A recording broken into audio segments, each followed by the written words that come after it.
दोस्तों, वो शख्स दिलीप कुमार नहीं था। वो शख्स राज कपूर भी नहीं था। वो शख्स देवानंद भी नहीं था। जिस वक्त वो सिल्वर स्क्रीन पर आया उस वक्त तो जलवा शम्मी कपूर का था। उस वक्त तूफान राजेश खन्ना का था और उस दौर में अमिताभ बच्चन की भी आंधी थी। बावजूद इसके वो शख्स सिल्वर स्क्रीन पर जब जब आया उसने लोगों के दिलों के तार को हिलाकर रख दिया। खुद सिल्वर स्क्रीन पर गुनगुनाता है, या दिल की सुनो दुनिया वालों, पूरा का पूरा हॉल साइड से सिरहन महसूस करता है, क्योंकि ये गीत उसके अपने अंदाज में था। या दिल की सुनो दुनिया वालों, या मुझको अभी चुप रहने दो। और इसी के बाद जब फिल्म सत्यकाम आई, एक आदर्शवादी जिद्दी युवक जो सब कुछ ईमानदारी के साथ उस समाज में जहां बेमानी धर कर गई हो वहां पर अपने आप को सिल्वर स्क्रीन के जरिए ये एहसास लोगों तक कराना, ऐसे किरदार भी होते हैं। कई किताबें हैं, कई यादें हैं।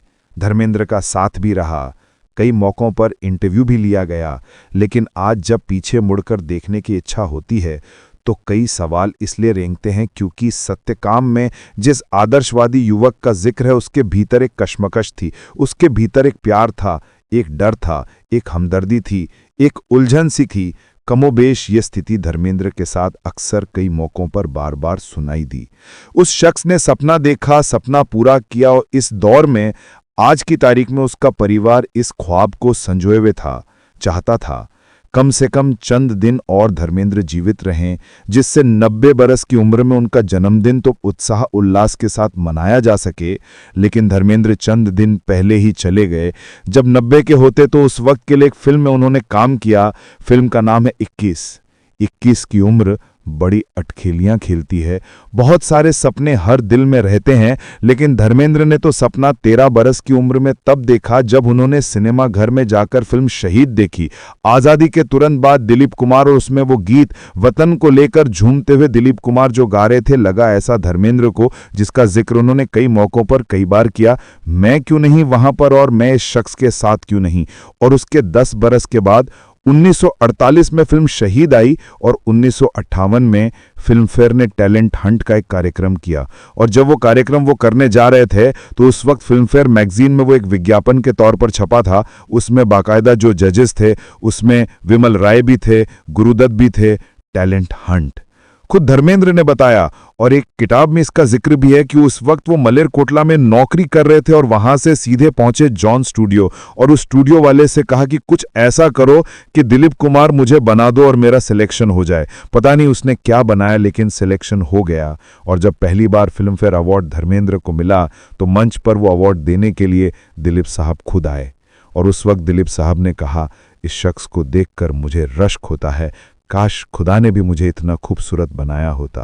मैंने पहली बार धर्म को देखा था और देखते ही मुझे मेरे दिल में एक उमंग पैदा हुई कि ए अल्लाह, मुझको ऐसे ही बनाया होता तो क्या होता। इस कदर खूबसूरत, हसीन, सेहतमंद चेहरा, आंखों से रोशनी, रूहानी रोशनी टपकती थी। वो दौर ही अलग था। एक से एक कलाकार, एक से एक कहानी, एक से एक फिल्मकार, एक से गीतों को लिखने वाले और संगीत के आशिक। बॉलीवुड का परचम लोगों के दिलों में कैसे घूमने लगा, घुमड़ने लगा कि भारत की पहचान अगर महात्मा गांधी और गंगा से जुड़ी तो उसके बाद फिल्म और संगीत भारत के लोगों की जिंदगी का हिस्सा भी बन गया। धर्मेंद्र उस दौर की उपज हैं, लेकिन धर्मेंद्र को जब आप देखना चाहते हैं तो उनके अलग अलग रंग भी हैं जो किताबों में दर्ज हैं। एक किताब है जो रामकमल मुखर्जी ने लिखी, beyond the dream girl, Hema Malini पर वो किताब है।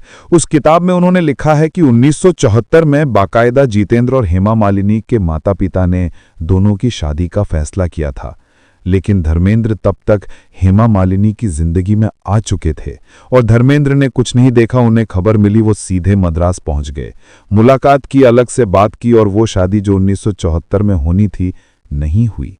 अब आप एक दूसरी किताब का हिस्सा भी देखिए। उस किताब में राजीव विजयाकर की एक किताब है, Dharmendra not just a human. इस किताब में लेखक ने कई इंटरव्यू लिए हैं, कई यादों को पिरोया है। उसमें एक महेश भट्ट की याद है जो कि सहायक के तौर पर फिल्म दो चोर थी उसमें थी। उसमें एक ट्रक ड्राइवर का रोल था, लेकिन ट्रक ड्राइवर की ड्रेस भूल गए सब। लेकिन कैमरे लग चुके हैं, सब कुछ तैयार है, ट्रक भी तैयार है। और इस तरीके से उस ढाबे के इर्द गिर्द एक दूसरा ट्रक था। वहां पर दूसरे ड्राइवर से उन्होंने कहा, आप अपने कपड़े मुझे दे दीजिए। उसी के कपड़े को पहनकर उन्होंने वो एक्टिंग कर डाली। मैले कुचेले कपड़े रहे होंगे, लेकिन धर्मेंद्र को फर्क नहीं पड़ता।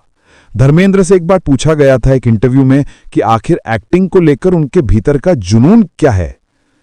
धर्मेंद्र ने कहा था कि मेरे लिए एक्टिंग मेरी महबूबा है, मुझे इससे मोहब्बत है। जैसे कोई आशिक और माशूका में लड़ाई हो जाती है तो कभी कोई रूठ जाता है, कभी कोई मना लेता है, ठीक उसी तरीके से जब ये रूठ जाती है तो मैं मना लेता हूं, कभी मैं रूठ जाता हूं तो ये मना लेती हैं, लेकिन मैंने इसे छोड़ा नहीं है। और ध्यान दीजिए, आखिरी वक्त तक जब हम जिक्र कर रहे हैं तो उनके निधन के बाद भी उनकी फिल्म 21 दिसंबर के महीने में सामने आएगी।